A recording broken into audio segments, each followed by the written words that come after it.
போக்குவரத்து உரிமையாளர்களின் நலன் பாதுகாக்க தமிழக முதல்வர் சிறப்பு கவனம் செலுத்த வேண்டும் என அனைத்து சங்கங்களின் சார்பில் தலைவர் ஜெயக்குமார் வேண்டுகோள் வைத்தார். போக்குவரத்து உரிமையாளர்கள் சங்கம், தமிழ்நாடு மினி லாரி உரிமையாளர்கள் மற்றும் விநியோகஸ்தர்கள் சங்கம் மற்றும் மோட்டார் வெளிச்சம், ஆல் இந்தியா மோட்டார் சர்வீஸ் ஆகிய சங்கங்களுடைய கலந்தாலோசனைக் கூட்டம் மற்றும் இந்தியன் பேக்கர்ஸ் அண்ட் மூவர்ஸ் உடைய பொதுக்குழு கூட்டமும் சென்னை பல்லாவரத்தில் உள்ள நட்சத்திர விடுதியில் நடைபெற்றது. மேலும் இக்கூட்டத்திற்கு ஆந்திரா, கர்நாடகா, பாண்டிச்சேரி, தமிழ்நாடு உள்ளிட்ட மாநிலத்தில் இருந்து சங்கத்தின் தலைவர்கள் மற்றும் நிர்வாகிகள் கலந்து கொண்டனர். அதனைத் தொடர்ந்து இக்கூட்டத்தில் கலந்து கொண்ட பல்வேறு சங்க தலைவர்களிடம் கருத்து கேட்பு மற்றும் அவர்களுடைய செயல்பாடுகள் குறித்து கேட்டறிந்தனர். அதனைத் தொடர்ந்து செய்தியாளர்களை சந்தித்த தலைவர் ஜெயக்குமார் மற்றும் தமிழ்நாடு மினி லாரி உரிமையாளர்கள் மற்றும் விநியோகஸ்தர்கள் சங்கத்தின் தலைவர் கணேஷ் பங்கேரா ஆகியோர் பேசும்போது, நேர்மைக்கு இலக்கணமாய் விளங்கக்கூடிய தமிழக முதலமைச்சர் அவர்களுக்கு எங்களது சங்கத்தின் சார்பில் வாழ்த்துக்களும் நன்றியும் தெரிவித்துக் கொள்கிறோம்.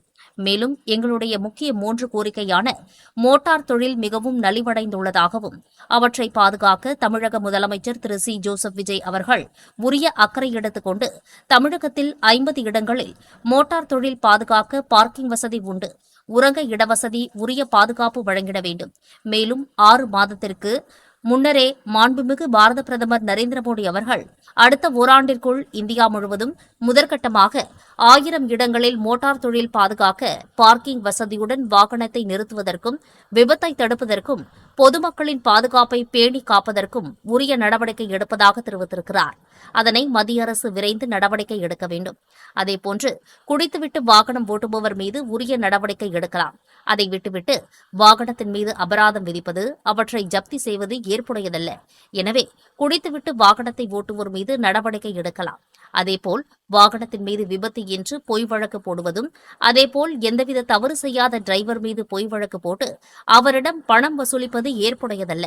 எனவே தமிழ்நாட்டின் நேர்மைக்கு அடையாளமாக விளங்கக்கூடிய தமிழக முதலமைச்சர் அவர்கள் மோட்டார் தொழில் பாதுகாக்க எங்களுடைய கோரிக்கையை ஏற்று விரைந்து நடவடிக்கை எடுக்க வேண்டும் என சங்கத்தின் சார்பில் வேண்டுகோள் விடுத்தனர்.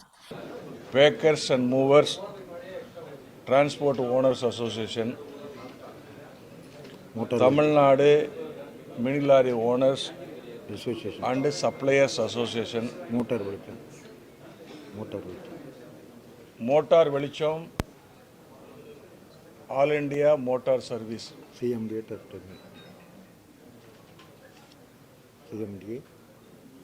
இந்த சங்கங்களுடைய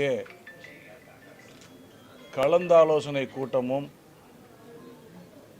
மற்றும் இந்தியன் பேக்கர்ஸ் மூவர்ஸ் உடைய பொதுக்குழு கூட்டமும் பல்லாவரம் ஹென்சன் ஹோட்டலிலே நடந்தது.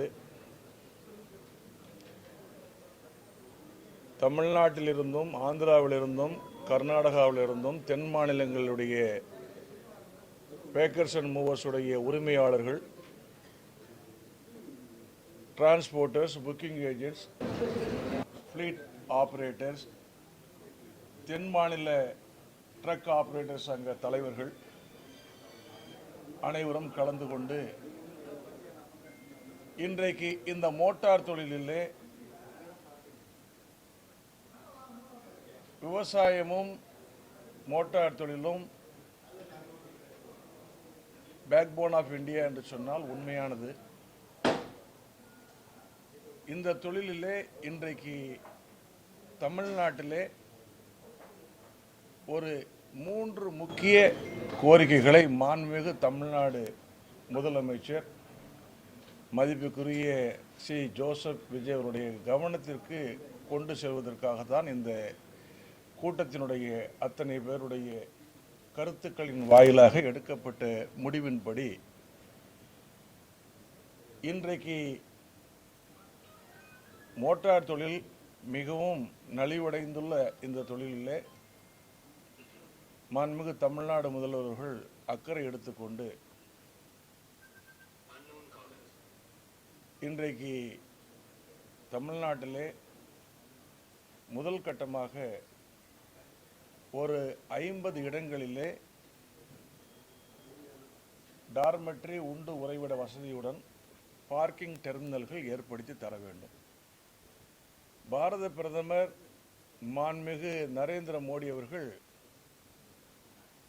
6 months பிஃபோர் 6 மாத காலத்திற்கு முன்பு திடமாக அறிவிப்பை வெளியிட்டார்கள்.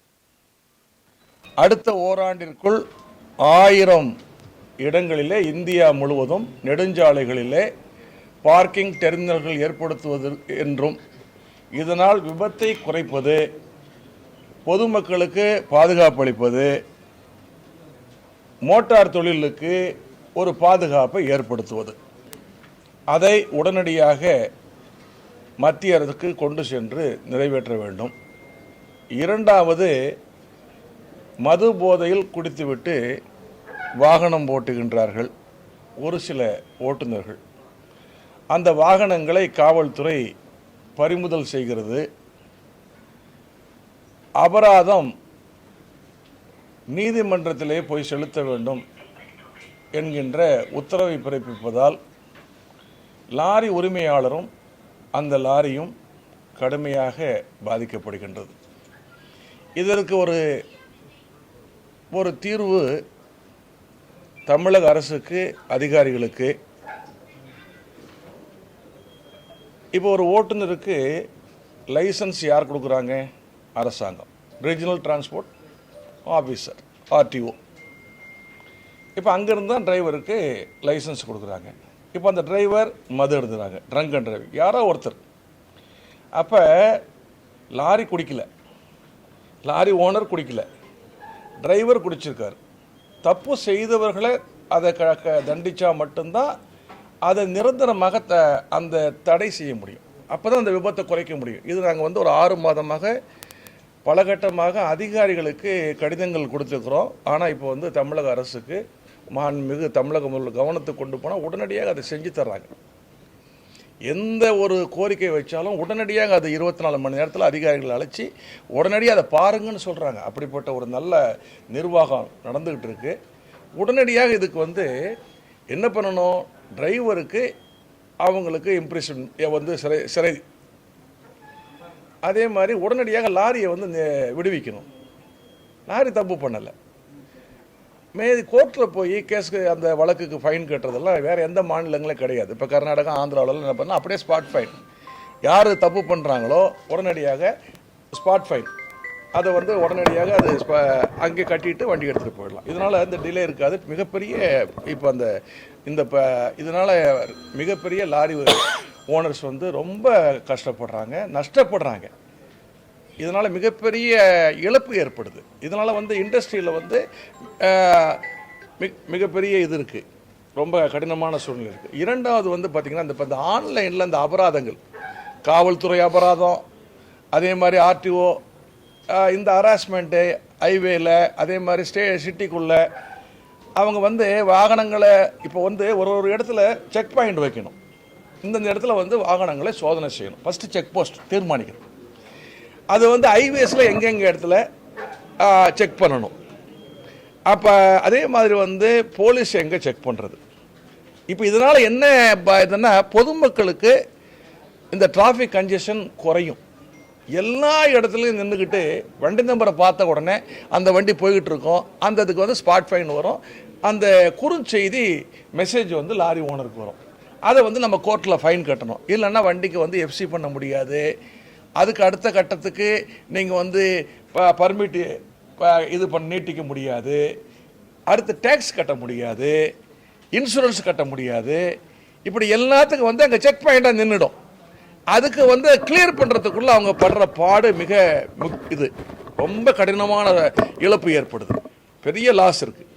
இதை தமிழக முதல்வர்கள் மாண்புமிகு ஸ்ரீ ஜோசப் விஜயோடைய கவனத்துக்கு கொண்டு போகிறது என்னென்னா, உடனடியாக இந்த ஆன்லைன் என்கின்ற அபராதத்தை முறைப்படுத்தணும். உடனடியாக அந்த போக்குவரத்து ஆணையருக்கு அதே மாதிரி தமிழ்நாடு முழுவதும் director general of police, DGP சுற்றறிக்கை கொடுத்து இதை முதல்ல அதே மாதிரி எங்களுடைய சங்க பிரதிநிதிகளையும் அந்த உரிமையாளர்கள் அழைத்து இன்னும் பல்வேறு சிரமங்கள் இந்த தொழிலில் இப்போ வியாபாரிகள் சங்கத்திலிருந்து பேராசிரியர் ராஜ்குமார் அவர்கள், தலைமை நிலைய செயலாளர் அவர்கள் வந்திருக்காங்க. ஏன்னா இன்றைக்கி விவசாயிகளாகட்டும், வியாபாரிகளாகட்டும், மோட்டார் தொழிலாகட்டும், எல்லாம் ஒரு செகண்ட். இன்றைக்கி வந்து டோல்கேட்டாக இருக்கட்டும், இன்றைக்கி வந்து சுங்க கட்டணத்தில் எவ்வளவு இழப்பு ஏற்படுது ஒரு லாரி உரிமையாளருக்கும். ஏன் அதை வந்து நீங்கள் வந்து நாங்கள் இதுக்கு முன்னாடி இருந்து சொல்கிறோம், ஒரு எல்லாமே இப்போ வந்து ஃபாஸ்டேகு எல்லாமே கொண்டு வந்தாச்சு, எல்லாமே டேக்ஸ் சிஸ்டம் கொண்டு வந்ததுக்கப்புறம் இப்போ அதே மாதிரி 6 months 1 yearக்கு இவ்வளோ தான் இந்தந்த இடத்துக்கு கிலோமீட்டர் பேசிஸுக்கு இவ்வளோ தான் டோல் அண்ணி எங்களெல்லாம் அழைச்சி பேசி ஒரு முடிவு பண்ணி அதை நீங்கள் வந்து அதை ஃபாஸ்டேக் மூலியமே எடுத்துக்கலாமே. அப்போ வந்து மத்திய அரசாங்கத்துக்கு இன்னும் பார்த்தீங்கன்னா இப்போ வந்து ஒரு 100 கோடி ரூபாய் வருமானம் வருதுன்னா அந்த மாதிரி போகும் பொழுது இன்னும் 50 கோடி ரூபாய் சேர்த்து தான் வருமானம் வரும், ரெவன்யூ இன்னும் கூடும். இதனால் வந்து போக்குவரத்து அங்கே அந்த இடத்துல கன்ஜெஷன் குறையும். இன்னொன்று வந்து லாரி உரிமையாளருக்குன்னா எவ்வளவு கிலோமீட்டர் நெடுஞ்சாலைகளில் பயணிக்கிறதோ அதுக்கு தகுந்த மாதிரி தான் வசூல் பண்ணணும். நீங்கள் வந்து 19 ஒரு டோல்கேட்டுக்கும் அதே மாதிரி காலாவதியான சுங்கச்சாவடிகள் அதையெல்லாம் நீக்கணும். அதை வந்து பல இடங்களில் நாங்கள் சொல்லிக்கிட்டு இருக்கோம், காலாவதியான சுங்கச்சாவடிகளை நீக்கணும். அதே மாதிரி சிஸ்டமேட்டிக் இப்போ வந்து நிதின் கட்கரி சார் என்ன சொல்கிறாங்க, மாண்புமிகு தரைவழி போக்குவரத்து அமைச்சர் என்ன சொல்கிறாங்க, இந்த இடத்துல யார் நெடுஞ்சாலைகளில் ஊரகச்சாலைகளை தவிர்த்து தேசிய நெடுஞ்சாலைகளில் எவ்வளோ தூரம் பயணிக்கிறாங்களோ அதற்கு தகுந்தாற் போல் தான் கட்டணம் வசூலிக்கணும். அதே மாதிரி எந்தெந்த டோல்கேட் காலாவதியான டோல்கேட்டு போகாமல் அந்த இடத்துல எதுக்கு கட்டணம் வசூலிக்கிறீங்க? இத்தனை ஆண்டுகள் கழித்தும் அந்த குத்தகை முடிந்ததுக்கப்புறம் திரும்பி அந்த லாரி ஓனர்கிட்ட வசூல் பண்ணுறதுனால இது வந்து எங்களுக்கு ஒரு மிகப்பெரியது. இது வந்து எங்களுக்கு பார்ட்டி கொடுக்க மாட்டாங்க, நாங்கள் பில் பண்ண முடியாது, எந்த இடத்துலையும் போய் நாங்கள் கிளைம் பண்ண முடியாது, கம்பெனி கொடுக்க மாட்டாங்க, பிரைவேட் லிமிடெட் எந்த கம்பெனியும் கொடுக்க மாட்டாங்க. இது வந்து யாருக்கு? அந்த ட்ரக் ஓனர்ஸ். அப்போ என்ன ஆகிடுது? அதனால தான் இந்த தொழில் வந்து மிகப்பெரிய அழிவை நோக்கி இருக்கு. எங்கள் ஜெயக்குமாரனை தான் எங்களுக்கு ஹெட்டு. அவர் என்ன சொல்கிறாரோ அந்த மாதிரி நாங்கள் வந்திருக்கோம். எங்கள் மெயின் பாயிண்ட் வந்து 5 பாயிண்ட்டு. டிரைவர் வந்து தண்ணி அடித்து வண்டி ஓட்டினா அந்த கேஸ் வந்து வண்டி ஓனர் மேலே வரக்கூடாது, அந்த டிரைவர் மேலே தான் வரணும். ஒன்று, வண்டியில் ஏற்றும்போ இறங்கும்போ நோ பார்க்கிங் கேஸ் போடுறாங்க. டிரைவருக்கு வேற வெளியே கிடையாது, டிரைவருக்கே தெரியாது. அவன் என்ன பண்ணுறாரு, ஃபோட்டோ எடுத்து போகிறாரு, ஆன்லைன் கேஸ், அது இருக்கக்கூடாது. இன்னும் முக்கியமான பாயிண்ட் என்னன்னாக்கா, வண்டி ஆக்சிடென்ட் ஆயிடுச்சுன்னா அந்த டிரைவர் தவறு பண்ணானே இல்லைன்னு தெரியாது, இன்வெஸ்டிகேஷன் டிபார்ட்மெண்ட்டுக்கு தெரியாது. ஆனால் டிரைவர் போட்டு அடிக்கிறாங்க. அப்புறம் தட்டு பஞ்சாயத்துக்கு பண்ணி நீ இவ்வளோ கொடு, அடிப்பட்ட கார்காரன் இவ்வளோ கொடுன்னு சொல்லிட்டு பண்ணுறாங்க. இது மகா தப்பு. இதனால இங்கே டிரைவர் வரமாட்டாடுறாங்க. இன்னொன்று வந்து சிக்னல் சிட்டியில் போகும்போது யாருக்குன்னே டிராஃபிக் பிளாக் ஆகுது. போலீஸ்காரங்க அனாவசியமாக வண்டியை நிறுத்தக்கூடாது, வண்டி போயிட்டே இருக்கணும். அப்போ அவங்க என்ன பண்ணி நிறுத்திட்டு அவங்கள்ட்ட சண்டை போடுறாங்க. அவங்க தவறான வார்த்தையில் பேசுறதுனால நிறைய பேர் என்ன பண்ணுறாங்க, வண்டிக்கு வேலைக்கு வர்றது இல்லை, டிரைவர் ஷார்ட்டேஜ் எங்கேயுமே இல்லை, டிரைவரே இல்லை இப்போ. அதனால் இந்த பிரச்சனைகள் எல்லாம் நம்ம முதல்வருக்கு நம்ம எழுதி ஜோசப் விஜய் அவருக்கு எழுதியிருக்கு. அவர் நம்மளை கூப்பிட்டு கண்டிப்பாக பேசுவார். இது எங்கள் தலைவர் மூலமாக தான் நாங்கள் போகிறோம். அதனால தான் இந்த என்னென்ன பிரச்சனை இருக்கா அவர்கிட்ட எக்ஸ்பிளைன் பண்ணிட்டு ஒரு நல்ல தீர்ப்பு வரும்னு சொல்லிட்டு நான் இந்த மீடியா வாழ்க்கையோ எங்கள் லாரி சங்க சார்பாகவும் உங்கள்கிட்ட வேண்டிக்கிறேன். Ganesh Bengera, Tamil Nadu mini lorry owners and suppliers association தலைவர். இந்த கூட்டத்திற்கு பல்வேறு மாநிலத்தில் இருந்தும் தலைவர்கள், முக்கிய நிர்வாகிகள், மோட்டார் வாகன உரிமையாளர்கள் 300க்கும் மேற்பட்டோர் கலந்து கொண்டனர்.